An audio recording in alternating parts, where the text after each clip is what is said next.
Hello दोस्तों, नमस्कार। स्वागत है आप सभी का स्टडी बाय एमएस चैनल में। तो आज मैं आप लोगों के लिए जो वीडियो लाया हूँ एक महत्वपूर्ण वीडियो है। आप लोग पूरा देखिएगा और एग्ज़ाम में, वनडे एग्ज़ाम में इससे 1 नंबर का क्वेश्चन ज़रूर बनेगा। तो आइए हम लोग वीडियो की शुरुआत करते हैं। देखिए, वीडियो हम लोगों का है भारत की मिट्टियाँ।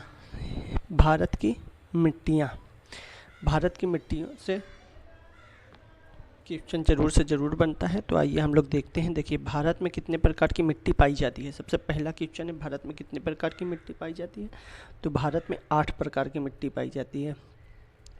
भारत में 8 प्रकार की मिट्टी पाई जाती है। सबसे अधिक उपजाऊ मिट्टी, आपसे एग्जाम में यदि प्रश्न पूछता है सबसे अधिक उपजाऊ मिट्टी, तो जलोढ़ मिट्टी। सबसे अधिक उपजाऊ मिट्टी जलोढ़ मिट्टी है। भारत के सर्वाधिक क्षेत्र पर कौन सी मिट्टी है, ठीक है ना। तो यहाँ पे किसको हटा दें, भारत के सर्वाधिक क्षेत्र पर कौन सी मिट्टी है। तो जो सबसे ज़्यादा मिट्टी भारत में पाई जाए वो जलोढ़ मिट्टी है। जलोढ़ मिट्टी सबसे ज़्यादा भारत में पाई जाए। क्षेत्रफल के आधार पर मिट्टियों का आरोही क्रम है।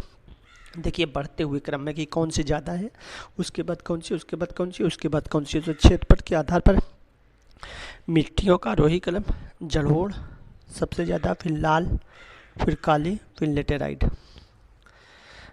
तटीय मैदानों और उत्तर भारत के मैदानों में उत्कृष्ट मृदा, मतलब कि तटीय मैदानों और उत्तर भारत में सबसे ज़्यादा मिट्टी कौन सी पाई जाती है। तो जलोढ़ मिट्टी।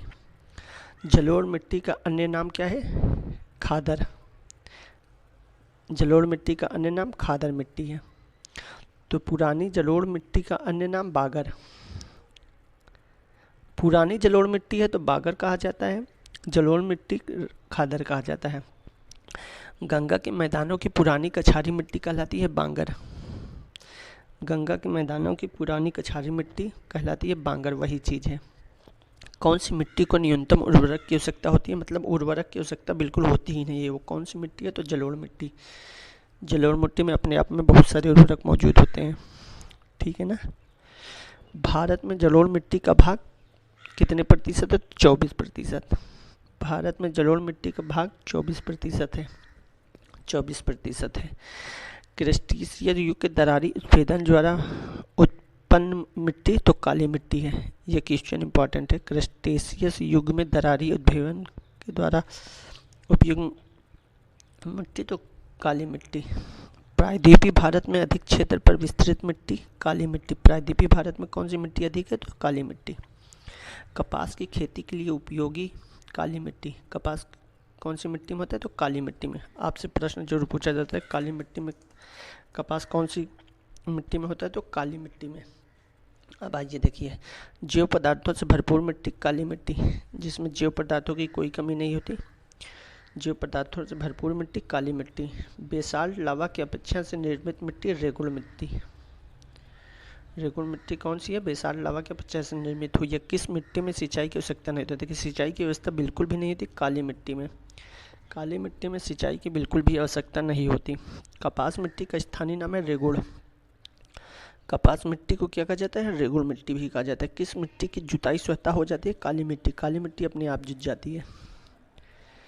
तमिलनाडु में कौन सी मिट्टी सर्वाधिक मात्रा में पाई जाती है, लाल मिट्टी। 2/3 हिस्से में पूरी लाल मिट्टी ही है तमिलनाडु में। लोहे और एल्युमिनियम की ग्रंथियां पाई जाती है लेटराइट मिट्टी में।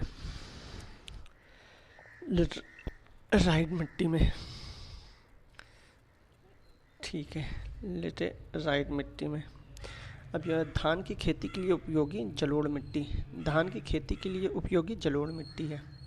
धान किस खेती में होता है, जलोढ़ में। जो देखिए, आप बांग्लादेश में, पाकिस्तान में, अपने भारत के ये हरियाणा, उत्तर प्रदेश, बिहार वगैरह में यहाँ पे जलोढ़ मिट्टी अधिक मात्रा में पाई जाती है और धान की खेती बहुत अच्छे से इस मिट्टी में होती है। लेटराइट मिट्टी पाई जाती है केरल में। रेगुड़ मिट्टी का दूसरा नाम काली मिट्टी। तो आप लोगों को मिट्टियों से संबंधित सारे के सारे क्वेश्चन समझ में आ गए होंगे। आप लोगों से आशा करता हूँ कि ये वीडियो आप लोगों को अच्छा लगा होगा। भारत की मिट्टियों को आपको बहुत अच्छे से पढ़ने की ज़रूरत है। हर एग्जाम में 1 नंबर का क्वेश्चन आएगा। तो अगर चैनल अच्छा लगे तो लाइक करें, सब्सक्राइब कर दें और दोस्तों के साथ शेयर कर दें। Thank you.